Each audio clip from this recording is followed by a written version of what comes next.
자, 오늘 우상의 탄생이라는 제목을 가지고 같이 말씀을 나눠보도록 하겠습니다. 여러분, 출애굽기는 우리가 흔히 알고 있는 아주 유명한 사건으로 시작이 됩니다. 그게 뭐냐면 애굽을 친 10가지 재앙이죠. 이 10가지 재앙을 통해서 당시 가장 큰 강대국이었다라고 자부하던 애굽이 멸망하게 되는데, 사실 이 재앙들을 보면 그 타겟이 단순히 애굽의 풍요로움이 아니라 애굽을 붙잡고 있던 수많은 우상들이었다라는 것을 발견하게 됩니다. 첫 번째 재앙이 여러분 뭐였죠? 나일강이 피로 변하는 거였죠. 여러분, 나일강은 애굽이라는 제국이 번창할 수 있었던 결정적인 원인이었습니다. 나일강은 일정한 시기에 범람하고 토양이 갈아엎어지는 것을 반복하고는 했는데, 이 범람을 통해 이 메마른 대지에 아주 양질의 영양분이 공급되어지고 사람들은 그 위에 농사를 지어서 풍성한 수확을 거두곤 했습니다. 그러니까 애굽의 사람들은 이러한 일정한 범람을 바라보면서 그것들이 신이라고 생각을 한 거죠. 그래서 이 나일강을 그냥 강으로 본 것이 아니라 이 나일강에 하피라는 이름을 붙여서 이 나일강 자체를 농사의 신이라 이렇게 숭배를 했습니다. 하나님께서 이러한 나일강을 피로 변하게 하신 이유는 애굽이 자신들에게 풍요를 줬다라고 자부하는 그 나일강이 사실은 그들이 숭배해야 될 하피가 아니라 하나님의 통제 아래에 있는 피조물이라는 것을 그들에게 알려주시기 위함이었다라는 거죠. 두 번째 재앙은 뭡니까? 개구리떼가 일어나게 됐죠. 이제 나일강이 피로 변하니까 그 나일강을 서식지로 삼고 있던 개구리들이 이제 모두 묻으로 올라오게 된 겁니다. 그 결과 애굽의 온 동네에 개구리떼들이 창궐하게 됐고, 사람들은 그 징그럽고 끔찍한 환경을 보고 또 그 개구리들이 말라 죽어가면서 내는 그 비린내와 썩은 내를 통해서 엄청난 고통을 당하게 됩니다. 근데 이 또한 단순한 재앙이 아니라 사실은 애굽의 신들을 향한 하나님의 징계였는데, 애굽 사람들은 이 개구리를 다산의 상징이라고 믿었거든요. 그래서 헤케트라는 이름으로 숭배하기도 했기 때문에 그렇습니다. 그 후에 이어지는 이 파리, 악질, 독종, 메뚜기, 흑암 또한 마찬가지예요. 다 나름의 노리고 있는 우상이 있고 그 우상이 하나님의 권능 아래 무너지는 것을 하나님이 의도하신 것입니다. 결정적인 한 방은 뭐죠? 바로 마지막에 일어난 재앙이 정말로 결정적인 한 방이었습니다. 애굽에 일어난 10가지 재앙 가운데 마지막 재앙은 애굽에 난 모든 것들 가운데 처음 난 것의 죽음이었습니다. 장자의 죽음이었습니다. 하나님이 정하신 날 애굽 안에 있는 동물, 사람, 그 지위 고하를 막론하고 모든 처음 난 것이 죽었습니다. 오직 하나님의 말씀대로 어린 양의 피를 문설주에 바른 이스라엘 백성만이 바로 이 재앙에서 보호를 받았죠. 그리고 이 놀라운 구원에 대해서 이스라엘은 죽음의 사자가 우리를 넘어갔다라는 의미로 유월이라 이렇게 불렀습니다. 유월절이라고 해서 그것을 아주 성대하게 지키고 있죠. 여러분, 근데 이러한 장자의 죽음은 단순히 그들을 고통스럽게 하기 위한 마지막 한 방이 아니라 고대에 가장 그들을 얽매고 있던 우상의 정벌이었습니다. 고대의 장자란 단순한 가족의 일원이 아니라 그 집안의 전체의 능력을 상징했습니다. 그러니까 장자가 죽었다라는 것은 애굽이 자랑하고 있는 모든 것들이 완전히 쓸려갔다는 결정적인 한 방이었다라는 것이죠. 나아가 이 장자의 죽음은 그 당시 애굽을 다스리고 있던 가장 큰 우상인 바로, 그러니까 폭정을 일삼았던 애굽왕 바로, 태양신 나의 현신인 호루스라고 자부하면서 나는 인간이 아니라 신이다 이렇게 생각을 하면서 많은 사람들에게 폭정을 일삼았던 바로의 무능함을 하나님이 드러내신 사건이에요. 너는 스스로 신이라 하지만 너의 아들 하나 지키지 못한다. 이것을 바로 바로에게 보여주신 사건이라는 거죠. 자, 이 10가지 재앙을 통해 애굽의 만신들이 무너지는 것을 경험했던 것은 사실 애굽에 있는 모든 사람들이었겠지만, 하나님이 이 사실을 통해 정말로 이 사실을 통해 하나님의 전능하심을 깨닫기 원했던 민족은 따로 있었습니다. 바로 하나님께서는 이스라엘이 이 사건을 보고 애굽의 신들이 가짜 신이구나, 우리가 믿고 있는 하나님이 전능하신 하나님이구나, 이렇게 알기를 바라셨던 거예요. 출애굽기 20장 2절은 이렇게 얘기를 하죠. 나는 너를 애굽 땅 종되었던 집에서 인도하여 낸 내 하나님 여호와니라. 이게 십계명을 주시기 전에 하나님이 이스라엘에게 하신 그 말씀입니다. 여러분, 이스라엘은 무려 430년간 애굽의 종으로 살았습니다.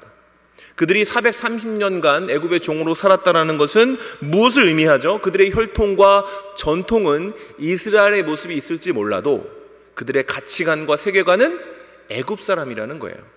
우리가 단순히 몇 년만 갔다 와도 그 나라의 문화와 습성을 배우게 되는데 이들은 노예되었지만 그곳에서 430년간 있었던 겁니다. 그러니까 당연히 그들의 어떤 혈통과는 상관없이 그들이 생각하는 것, 추구하는 것은 애굽의 것이었다라는 얘기죠. 그렇다면 애굽은 어떤 곳인가? 애굽은 일단 다신관의 세계관을 가지고 있습니다. 애굽에는 수많은 신들이 있었고 이 신들은 각자의 영역과 능력을 가지고 세상을 분할해서 나름의 방식으로 다스리고 있었어요. 그래서 애굽의 사람들은 자기가 하는 일에 따라서 자기가 믿는 가치와 기준에 따라서 그 만신들 가운데 일부를 선택해서 그것을 숭배했습니다. 아마 이스라엘도 별반 다르지 않았을 거예요. 물론 이스라엘에게는 신이 있었죠. 여호와라는 신이 있었습니다. 그들의 조상인 아브라함, 이삭, 야곱이 믿던 그 아버지 조상들의 신 여호와가 있었지만 그들에게 있어 애굽의 가치관에 함몰되어 있는 이스라엘에게 있어 여호와는 세상을 창조하고 다스리는 주권자이신 여호와 하나님이 아니라 애굽의 만신들 가운데 하나였을 것이란 얘기예요. 아니 단순한 그 신들 중에 하나가 아니라 앞서 10가지 재앙으로 쳤던 가장 인기 있는 그런 우상보다 훨씬 무능하고 무력한 그저 그런 신이었을 겁니다. 이런 맥락에서 애굽에 임한 10가지 재앙은 여러분 하나님이 자기를 드러내시고 증명하신 사건이에요. 누구에게? 이스라엘에게 그렇게 하신 것입니다. 너희가 나를 알고 있느냐? 나는 약하지 않다. 나는 강건하고 여전히 역사하고 있다. 이것을 가장 강대하고 도저히 무너뜨릴 수 없을 것 같았던 애굽을 치심으로 말미암아 그들 가운데 스며들었던 430년간의 종살이로 생겨진 그 억압과 고통의 세월을 그 영혼의 상처를 디톡스하신 것이죠. 그리고 이런 하나님의 의도는 앞서 낭독한 10계명을 주시기 전에 낭독했던 20장 2절 이후에 이어지는 말씀에서 드러납니다. 하나님이 이스라엘에게 원하셨던 게 바로 이런 겁니다. 3절부터 6절입니다. 너는 나 외에는 다른 신들을 내게 두지 말라. 너를 위하여 새긴 우상을 만들지 말고 또 위로 하늘에 있는 것이나 아래로 땅에 있는 것이나 땅 아래 물속에 있는 어떤 형상도 만들지 말며 그것들에게 절하지 말며 그것들을 섬기지 말라. 나 내 하나님 여호와는 질투하는 하나님이신즉 나를 미워하는 자의 죄를 갚되 아버지로부터 아들에게로 3, 4대까지 이르게 하거니와 나를 사랑하고 내 계명을 지키는 자에게는 1000대까지 은혜를 베푸느니라. 하나님이 나는 너의 하나님이라 말씀하신 이후에 우상을 만들지 말라 이렇게 말씀하셨죠. 앞서 말씀드린 것처럼 하나님은 이 말을 하시기 위해서 세상의 강대한 우상들을 넘어뜨리시고 자기 자신을 스스로 증명하셨습니다. 당신의 권능으로 애굽의 만신들을 무너뜨리심으로 홍해를 가르시고 구름 기둥으로 그들을 지켜주시고 만나와 메추라기로 그들을 먹이심으로 말미암아 하나님이 보통의 신이 아니라 전능의 하나님, 그들의 하나님이라는 것을 알려주신 거죠. 그렇게 함으로 말미암아 이스라엘이 하나님이 진짜 신이구나, 우리가 하나님을 기뻐하고 신뢰하는 것이 맞구나라고 생각하기를 기대하셨던 것입니다. 오늘 우리가 읽은 본문 출애굽기 32장은 바로 이스라엘이 이러한 하나님의 기대를 처참하게 부서뜨리는 장면을 그려내고 있습니다.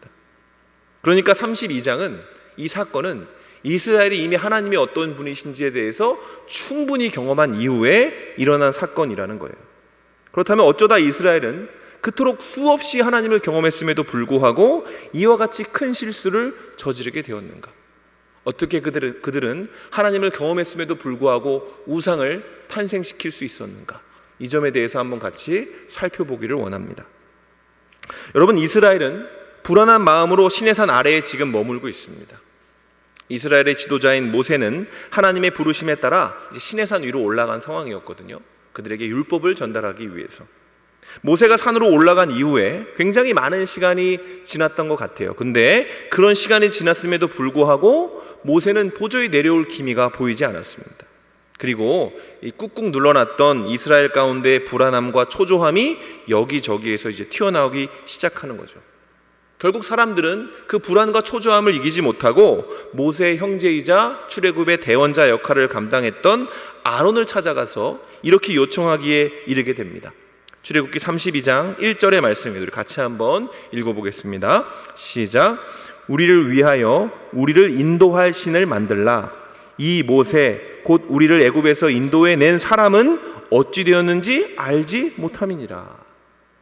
이 짧은 구절에서 우리는 그 당시 이스라엘 백성들이 얼마나 격양된 상태였는지를 발견할 수 있는데요. 우선 모세를 어떻게 부릅니까? 이 모세 이렇게 부릅니다.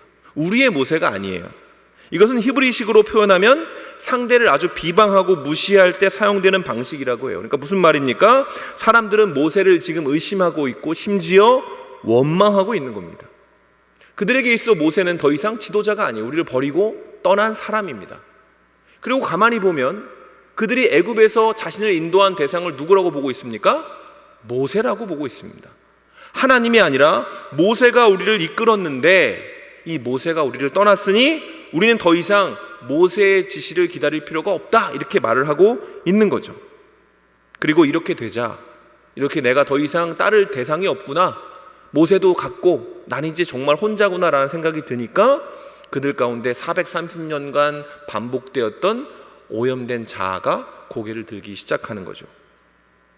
1절을 다시 보면 이스라엘은 뭐라고 이야기를 하냐면 우리를 위하여 우리를 인도할 신을 만들라, 이렇게 요청을 합니다. 이것을 히브리식으로 직역하면 우리 앞에 걸어갈 신들을 만들어 달라, 이렇게 요청한 것인데, 여기서 이 요청에서 중요한 것은 이스라엘이 어떤 신을 만들어 달라 이런 것이 아니라 신들을 만들어 달라, 이렇게 얘기한다는 겁니다. 복수로 얘기하고 있어요. 자신을 이끌어줄 신을 요구하면서 이스라엘이 요구하는 것은 하나의 신이 아니라 여러 개의 신이다. 이건 무슨 말입니까? 이스라엘은 지금 모세를 통해 들었던 신이 아니라 애굽에서 봤던 신들을 요구하고 있는 거예요. 이전의 말씀을 보면 모세는 한 번도 하나님을 복수로 칭한 적이 없습니다. 하나님은 유일하신 분이다, 이렇게 전했거든요. 근데 애굽에 이제 물든 이 사람들은 모세가 떠나니까 어떻게 생각하는 겁니까? 애굽의 풍경을 떠올리는 거예요. 그곳에 있는 많은 신들, 우리가 마음대로 선택할 수 있었고 각자의 영역을 가지고 있고 좀 더 세분화되어 있고 우리가 원하는 대로 선택할 수 있는 그 우상의 어벤져스를 나에게 달라, 이렇게 얘기한 거예요. 다양한 캐릭터를 내게 만들어 달라, 이렇게 얘기한 것입니다. 여러분, 출애굽의 10가지 재앙은 뭐였다고요? 애굽에서 신이라 지칭되던 것들이 하나님 앞에는 아무것도 아니라는 것을 증거한 아주 위대한 사건이라고 앞서 말씀을 드렸습니다. 근데 문제는 이스라엘이 이런 건 그렇게 이것도 문제가 되지만 이 모세 옆에서 하나님의 역사를 본 그 작은 지팡이를 가지고 애굽이 자랑하던 모든 것들을 하나님이 무너뜨리셨잖아요. 근데 그것을 목도했던 아론 또한 이 이스라엘 사람처럼 그 불안과 초조함과 압박을 이기지 못하고 옛 습관대로 행했다라는 것이죠. 그렇게 그들은 하나님을 대체할 우상을 만들기 시작했어요. 자, 그렇다면 이스라엘이 이런 우상을 만들기 위해서 사용한 재료가 무엇이었을까? 그 재료는 크게 두 가지입니다. 먼저 첫 번째 재료는 하나님이 주신 것입니다. 하나님이 주신 것.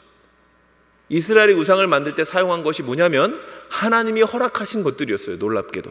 우리 4절을 같이 한번 읽어보겠습니다. 자, 시작.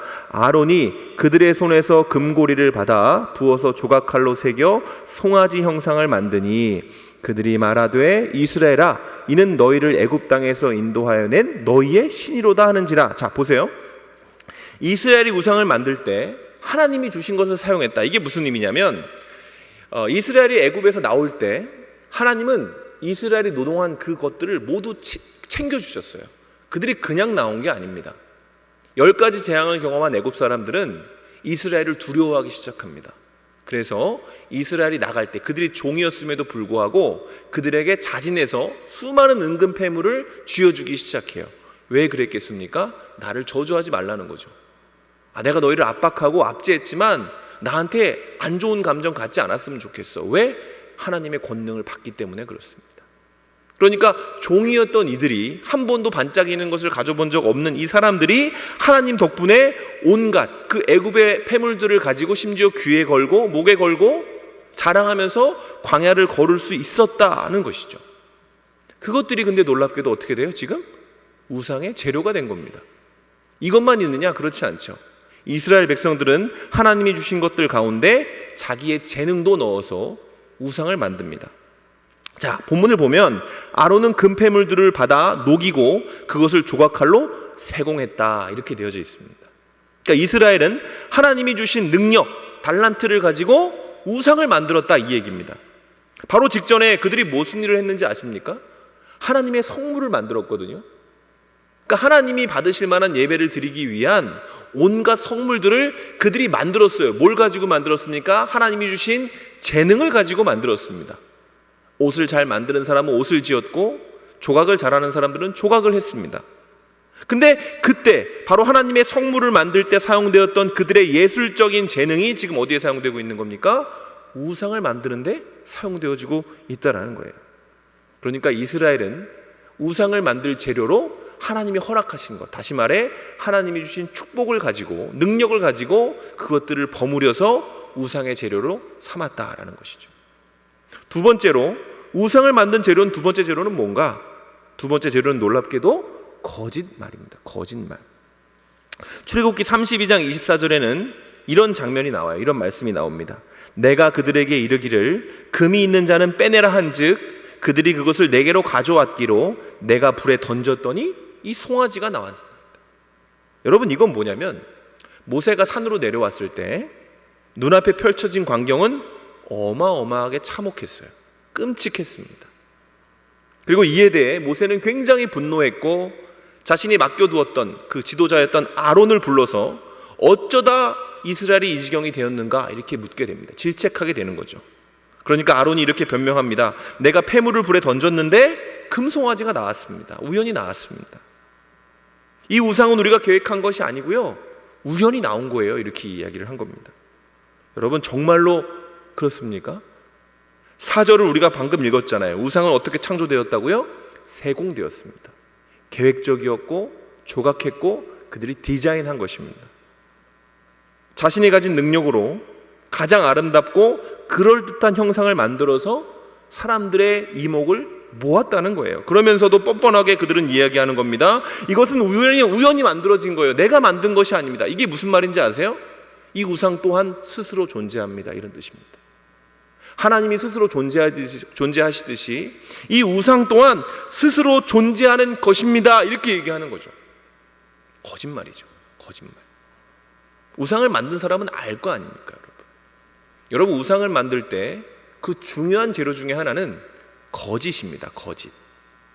우상의 본질이 여러분 뭐죠? 자신의 욕망이에요. 자기가 추구하고 싶은 것. 나일강 그 하필을 섬겼던 사람은 어떤 사람이었을까요? 농사꾼이었겠죠.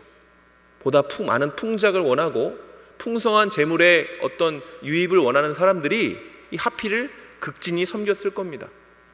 개구리 신의 헤케트를 섬겼던 사람은 어떤 사람이었을까요? 다산, 그 아이를 많이 낳는 것을 꿈꾸는 사람이었겠죠. 여러분 우상은 형상을 가지고 있지만 그 본질에는 뭐가 있습니까? 인간의 욕망이 있는 것이죠. 그리고 그 욕망을 마음껏 숭배하기 위해서 사람들은 나일강을 개구리를 우상으로 만들어서 신이라 말하고 숭배의 대상이라 이야기하는 것입니다. 여러분 근데 나일강, 개구리 또 바로 정체가 뭐죠? 피조물이에요. 피조물. 10가지 재앙을 통해서 드러나지 않았습니까? 바로가 나는 호루스의 현신이다. 나는 태양신이 이 땅에 내려온 신의 아들이다. 아니 신 그 자체다라고 얘기하면서 자신이 하고 싶은 대로 애굽의 수많은 사람들을 압제하지 않았겠습니까? 자기 욕망이죠. 통치에 대한 욕망, 통제에 대한 욕망 아니겠습니까? 근데 하나님이 이 10가지 재앙을 통해서 너 아무것도 아니다 이렇게 말씀하신 것이죠.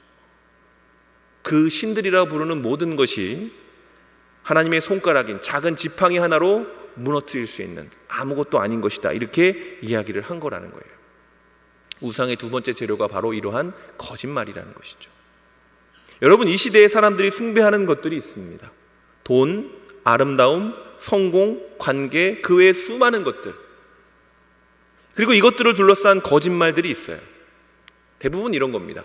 이것만 있으면 행복해질 수 있어.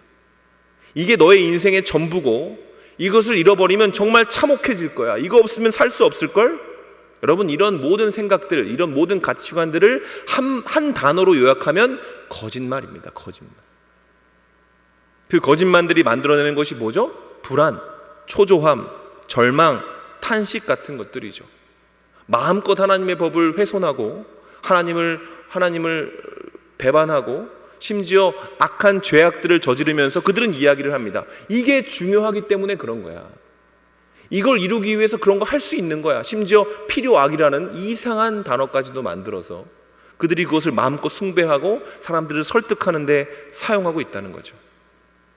그리고 문제는 이러한 우상 숭배가 신자 가운데도 들어올 수 있다.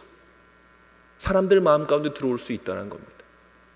그리고 우리의 마음속에 이런 우상이 자리 잡게 되면 여러분, 어김없이 그 존재는 거룩함이 아니라 타락으로 나아가게 되어져 있는 거예요. 그렇다면 이러한 잘못된 재료로 만들어진 우상을 우리가 숭배하게 되면 어떤 식으로 타락하게 될까요? 오늘 본문 6절은 그 타락한 모습을 아주 구체적으로 우리에게 이야기해 주고 있습니다. 출애굽기 32장 6절을 같이 한번 읽어보도록 하겠습니다. 자, 시작. 이튿날에 그들이 일찍이 일어나 번제를 드리며 화목제를 드리고 백성이 앉아서 먹고 마시며 뛰놀더라. 자, 아론을 통해서 이제 금송아지라는 우상이 이스라엘 가운데 세워졌죠. 여러분, 왜 금송아지였을까? 여러분, 금송아지는 애굽에 있을 적에 그들이 봤던 신들 중에 하나예요. 아피스라는 신인데, 이 아피스는 어떤 능력을 가지고 있냐면 인간의 생사화복을 주관하는 거예요. 그러니까 일종의 인생의 길을 이끄는 신입니다. 그러니까 이스라엘 사람들이 가지고 있는 가장 큰 욕망이 뭐였겠어요? 안정 아니었겠습니까? 불안하잖아요. 늘 광야를 돌고 있고 하나님이 나홀에서 나왔는데 어디로 가는지 보이지는 않고 걸어가면 걸어갈수록 끝도 없는 광야예요. 뭐 만나의 메추라기, 구름기둥, 불기둥이 있기는 한데 그게 뭔가 설명하긴 애매한, 하나님의 인도하심이 있긴 있는데 뭔가 선명하지는 않은, 믿음이 없으니까 그게 불안했겠죠. 그래서 그 불안을 다스리기 위해서 그들이 뭘 만든 거예요? 그들의 인생을 주관한다고 믿던 애굽의 신 아피스를 만들어낸 겁니다. 근데 성경은 이스라엘이 이 아피스를 만들고 그 앞에서 어떻게 했다고요? 뛰어놀았다, 이렇게 기록을 하고 있어요. 자, 여기서 뛰놀더라라고 번역된 히브리어는 레하체크라고 하는데, 이 레하체크의 원형이 뭐냐면 레하크입니다. 레하크. 근데 레하크의 뜻이 뭐냐면 희롱하다예요. 희롱하다. 이것은, 이 희롱하다는 말은 성적인 행위를 포함한 가장 노골적이고 천박한 형태의 행위를 뜻하는 거예요. 할 수 있는 거 다 했다, 이 뜻입니다. 그들이 그 아피스 앞에서 자기가 하고 싶은 거 다 했다, 이런 얘기입니다. 그러니까 금송아지 앞에서 이스라엘이 뛰어놀았다는 이야기는 그들이 금송아지를 통해 행복하고 즐거웠다, 이런 얘기가 아니라 그들이 아피스의 지지 아래에서 서로가 서로를 도구화하면서 자신의 욕정과 욕망을 마음껏 채우기 시작했다는 얘기입니다. 상상해 보세요. 아비규환 아니었겠습니까? 모세가 하나님께 받은 그 율법궤를 바닥에 던져버렸습니다. 그걸 보고 그 백성이 하는 행동들을 보고 하나님이 주신 그 거룩한 말씀을 집어 던질 정도로 그 모습이 참혹했다라는 겁니다. 그 끔찍한 혼돈의 상황에서 여러분 상상해 보세요. 누가 가장 기뻤을까요? 누가 가장 행복하고 누가 가장 그 욕망을 풀어냈겠습니까? 강한 자입니다. 강한 자, 힘이 있는 자, 자기 마음대로 한 거죠. 통제 없이. 반대로 누가 가장 고통스러웠을까요? 가장 약한 자입니다. 자신을 보호할 힘이 없는 그런 사람들은 그 욕망과 욕정의 대상이 되어서 마음껏 유린당했다는 얘기입니다. 어떻게 하나님이 분노하지 않으시겠어요? 그렇죠? 어떻게 하나님이 그들을 보고 내가 너희를 버려버리겠다라고 말하지 그게 너무하다라고 우리가 얘기할 수는 없는 것이죠. 그들이 만든 우상과 그 우상으로 말미암아 망가진 이스라엘을 바라보시면서 하나님이 뭐라고 하시는지 아십니까? 출애굽기 32장 7절 여호와께서 모세에게 이르시되 너는 내려가라 내가 애굽 땅에서 인도해낸 내 백성이 부패하였다 이렇게 얘기합니다. 하나님이 진짜 헌하신 거죠. 하나님이 이렇게 얘기하십니다. 내 백성 아니다 이런 것들은 내 백성 아니다. 네 백성이다. 그리고 이렇게 얘기합니다. 그들은 부패했다. 시체와 같다. 썩어 있다. 아무런 소망이 없다. 이렇게 얘기를 한 것이죠. 여러분 이게 우상이 만들어내는 최종적인 풍경입니다. 여러분 이 세상 가운데 내 마음 가운데 우상이 세워지면 우상이 탄생되어지면 어떤 일이 일어나는 줄 아십니까? 인간이 잔인해집니다. 세상이 약육강식의 형태가 됩니다. 이스라엘 가운데 금송아지가 세워졌을 때 아피스라는 그럴듯한 신이 세워졌을 때 여러분 강한 자는 자신의 행동이 금송아지의 뜻이라고 이야기를 하면서 마음껏 누군가를 유린했겠지만 약한 자는 그 금송아지의 뜻이라는 말도 안 되는 이유로 고통당한 것입니다. 또한 영적으로 그런 존재는 어떤 존재가 된다고요? 사망, 죽은 존재가 되는 거예요. 썩은 내가 풀풀 나는 부패한 존재가 된다 이렇게 성경이 얘기하고 있는 거예요. 여러분 어쩌면 이 세상 또한 수많은 우상으로 말미암아 이런 일이 벌어지고 있는 것처럼 보이지 않습니까? 존 칼빈이라는 사람은 인간의 본성을 표현하면서 인간의 본성이 우상을 만드는 공장이다 이렇게 이야기를 했습니다. 안타깝게도 이러한 우리의 본질, 우상을 만드는 공장으로서의 인간의 마음은 여전히 절찬리에 가동 중인 것 같습니다. 역사를 보면 인간은 끊임없이 우상을 만들어 왔어요. 그럴듯하게 만든 가치관과 그럴듯하게 만든 외형을 가지고 그것들을 신이라고 여기기 때문에 거기에 자신이 가지고 있는 모든 열정과 재능을 기꺼이 쏟아붓습니다. 우상은 그렇게 더 화려하고 세밀하고 웅장하게 만들어지고 세상과 사람들을 타락시키고 압도하게 되는 것이죠. 그러나 여러분, 사람의 손으로 만들어진 그 우상이 정말로 경배와 숭배의 대상이 될 수 있을까요? 우리가 그것만 있으면 행복하다고 믿는 그 많은 것들이 있잖아요. 아름다움, 물질, 성공, 명예, 그 모든 것들이 정말로 우리가 하나님보다 더 섬겨야 하고 하나님의 법을 어기고 마음껏 추구해야 되는 가치가 될 수 있을까요? 이에 대한 성경의 답이 무엇일까요? 시편 115편 4절로부터 8절은 분명하게 우상의 정체를 이렇게 폭로하죠. 우상들은 은과 금이요 사람의 손으로 만든 것이라. 입이 있어도 말하지 못하며 눈이 있어도 보지 못하며 귀가 있어도 듣지 못하며 코가 있어도 냄새를 맡지 못하며 손이 있어도 만지지 못하며 발이 있어도 걷지 못하며 목구멍이 있어도 작은 소리조차 내지 못하느니라. 우상을 만드는 자들과 그것을 의지하는 자들이 다 그와 같을 것이로다. 무시무시한 말씀입니다. 여러분, 인간이 눈과 귀와 입을 가진 우상을 만드는 이유, 팔과 다리 이런 것들을 가지고 있는 우상을 만드는 이유는 그 우상을 향한 기대를 드러내는 겁니다. 자신이 보고 듣고 말하는 것처럼 자기가 숭배하는 그 우상이 자기가 원하는 말을 해주고 자기가 보고 싶은 것을 봐주고 그리고 자기가 원하는 대로 움직여주기를 바라는 거죠. 그거 아닙니까? 우상을 바라면서 비나이다 할 때 그거 아닙니까? 우상이 내가 원하는 걸 들어주십시오. 내 뜻대로 내 방향대로 인생을 이끌어 주십시오. 이거 아닙니까? 근데 여러분, 성경은 분명하게 얘기합니다. 우상을 만드는 자들과 그것을 의지하는 자들이 그 우상과 같을 것이다. 입이 있어도 말하지 못할 것이고 눈이 있어도 보지 못할 것이며 손발이 있어도 움직이지 못할 것이다. 그것을 은금으로 만들었다 할지라도 아무리 값진 보화로 그것을 꾸몄다 할지라도 탁월한 재능으로 정교한 이목구비를 만들었다 할지라도 우상의 본질은 뭐다? 나무, 돌, 금속에 불과하다. 그러므로 그 속에 숨어있는 본질은 죽은 것이다. 이렇게 얘기하는 것이죠. 우상 속에 숨겨진 그 죽은 본질은 뭡니까? 인간의 타락한 자아가 가진 이기적이고 잔인한 본성입니다. 짐승의 마음. 그것이 바로 우상 속에 들어가 있는 우리의 욕망이라는 것이죠.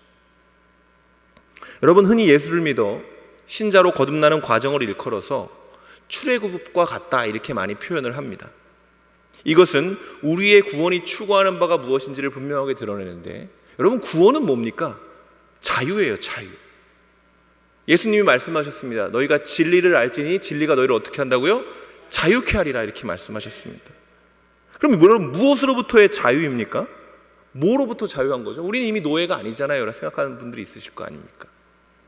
그 자유는 믿음을 통해 나를 억누르고 억압하는 잘못된 가치관과 세계관으로부터의 자유입니다. 나를 속여 허무한 것에 굴복하게 하는 그 거짓으로부터의 자유입니다. 하나님이 주신 그 재능과 능력을 하나님의 뜻대로 사용할 수 있게 되는 정말 진정한 자유를 하나님이 우리에게 주시고자 원하시는 거예요.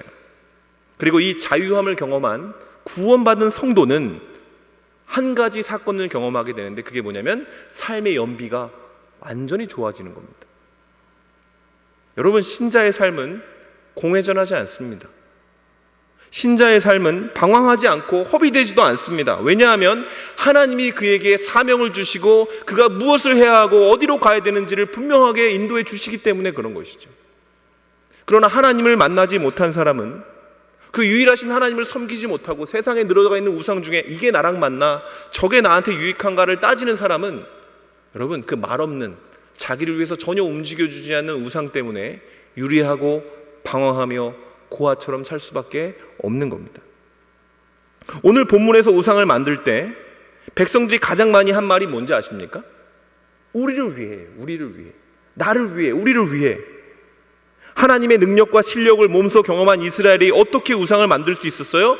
우리를 위해 살았기 때문에 그렇습니다. 더 정확히 말해 나를 위해 살고자 했기 때문에 그렇습니다. 우리라고 얘기하지만 결국은 자기 자신 아닙니까?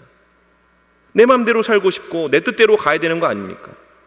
그들이 하나님을 위해 살려고 하지 않고 그들을 위해, 자기 자신을 위해 살고자 했기 때문에 우상이 그의 본성의 들로부터 탄생할 수 있었던 것이죠.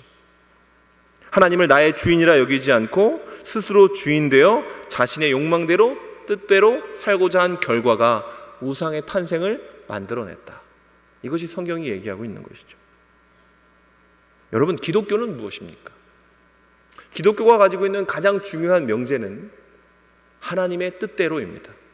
하나님의 뜻대로. 진정한 기독교는 우리를 위해가 아니에요. 하나님 우리를 사랑하셔서 생명을 주시고 십자가에 달려 돌아가시고 부활하시고 우리의 생사화복을 주관하시며 모든 것의 주관자가 되어주시고 공급자가 되어주시지만, 여러분, 신자가 추구해야 되는 기치는 뭡니까? 여호와를 위해입니다. 여호와를 위해. 그가 나를 위해 움직인다고 착각하지 마십시오. 하나님이 당신의 나를 위해서 존재하고 내 뜻대로 움직인다고 착각하는 것은 정말 불신앙입니다. 여러분, 우리는 하나님의 영광을 위해 살아가는 존재이고 하나님 우리를 사랑하시는 것 또한 당신의 영광을 위해서입니다. 우리가 이 하나님을 위해라는 명제를 버리고 나를 위해, 우리를 위해라는 알량한 그 잘못된 가치를 가지고 우리의 신앙을 추구하다 보면, 여러분, 우리 안에 있는 우상의 공장은 언제든 가동될 수 있는 겁니다. 순식간에 가동돼요. 물건도 진짜 빨리 만들어냅니다. 그 우상의 공장이 다시 가동되면 여러분, 그 순간부터 우리는 거룩한 존재가 아니라 천박해지는 겁니다. 타락하는 겁니다. 하나님이 우리에게 고고한 것을 추구하고 하나님의 영광을 위해 살려고 했지만 그렇게 살 수 없는 존재, 그리고 그렇게 살지 않으면서도 그것이 정의고 진리이고 합리적인 것이라고 얘기하는 안타까운 삶이 될 수 있는 거예요. 내 이웃을 사랑하는 존재가 아니라 내 이웃을 도구화하고 내 욕망을 채우는 어떤 대상으로 바라보는 안타까운 존재가 될 수도 있는 것입니다. 여러분, 신앙의 본질은 무엇입니까? 하나님을 위해입니다. 하나님을 위해. 그렇다면 여러분, 한번 점검해 보죠. 우리는 제대로 하나님을 위해 살아가고 있는가? 우리의 신앙을 이끌어가는 것이 뭐죠? 나의 고집과 기준입니까? 아니면 성경의 가르침입니까? 우리 말씀대로 살길 원합니까? 아니면 말씀을 내 뜻대로 해석하기를 추구하고 있습니까? 어떻게 기도하시죠? 하나님을 움직이기 위해 기도하십니까? 아니면 하나님의 뜻대로 내가 움직이기 위해 기도하십니까? 어떤 예배를 은혜가 있다라고 말하죠? 내가 만족되는 예배입니까? 아니면 내가 깨어지는 예배입니까? 여러분, 내 방향이, 내 신앙의 방향이 하나님이 아니라 나로 옮겨져 있다면, 온전하지 않다면 너무나 안타깝지만 그 열심과 지식은 우리를 거룩하게 만들 수 없습니다. 우리가 아무리 확고한 의지를 갖고 있다 할지라도 우리가 말씀대로 살지 않으면 하나님의 모습이 될 수 없고, 우리가 열심히 기도한다 할지라도 그 기도의 방향이 하나님을 움직이기 위한 것이라면 그것은 이방신에게 간구하는 것과 다를 바가 없으며, 우리 예배가 아무리 성대하고 아름답다 할지라도 그것이 내가 깨어지는 예배가 아니라면 그것은 나를 변화시킬 수 없는 것이죠. 여러분, 그리고 이런 방향을 바꾸지 않으면 우리는 언제든 다시금 우상의 공장으로 변질되는 것입니다. 이 악순환의 고리에 빨려 들어가지 않기 위해서 우리가 할 수 있는 건 단 하나밖에 없어요. 하나님을 인정하는 겁니다. 주가 주 되심을 인정하는 거예요. 여러분, 하나님이 하나님이시라는 것을 인정하십니까? 신앙은 그런 겁니다. 하나님이 하나님이시라는 걸 인정하는 것. 그럼 하나님은 어떤 분이죠? 그는 스스로 계신 하나님이에요. 우리가 만들 수 없는 존재입니다. 우리가 세공할 수 없는 존재이고, 우리가 가지고 있는 것으로 구현할 수 없는 하나님, 무한하신 하나님이십니다. 근데 그 무한하신 하나님이 어떤 분이십니까? 우리를 사랑하시는 분이시죠. 그분은 선하시고 존귀하시고 아름다우시며 영원하시고 무한하신 분이십니다. 우리는 그렇게 하나님을 믿고 있습니다. 무엇으로도 표현할 수 없고 무엇으로도 증거할 수 없습니다. 그래서 우리는 한 가지만 증거하죠. 그리스도의 십자가. 하나님의 사랑과 하나님의 능력을 유일하게 우리에게 알려주신 그 십자가를 전달하는 사람으로 우리가 이 땅 가운데 살아가는 것입니다. 여러분, 무엇이 우리가 가지고 있는 가장 큰 복이며 무엇이 우리가 유지할 수 있는 가장 큰 축복입니까? 우리가 하나님을 하나님으로 인정할 수 있는 자리에 있다라는 겁니다. 세상은 끊임없이 우리를 불안하고 초조하게 만듭니다. 그리고 얘기하죠. 하나님만으로 안 되고 이것도 한번 섬겨봐. 이것도 한번 곁에 둬봐. 절대 그렇지 않죠. 여러분, 우리는 하나님을 위해 살아가는 존재로 변해가야 합니다. 그리고 놀랍게 우리가 하나님을 위한 존재로 살아갈 때 하나님은 우리에게 진정한 자유를 허락하셔서 우리가 추구하고 바라는 것이 하나님이 기뻐하시는 것이 되어지고, 우리가 세상을 도구하며 살아가는 것이 아니라 우리가 하나님의 도구가 되어서 우리의 존재가 작은 지팡이와 다를 바가 없다 할지라도 세상에 어긋난 것들을 수정시키고 정복하고 하나님의 뜻대로, 하나님이 창조하신 그 모습과 그 비전대로 세상을 정복하고 경영할 수 있는 선한 사람, 하나님을 닮은 사람으로 은혜의 삶을 살게 하실 것입니다. 우리 교회 가운데 그런 사람들이 많아져서 우리 교회가 세상을 정화하는 하나님의 온전한 제자로 세워지게 되기를 주님의 이름으로 축원합니다.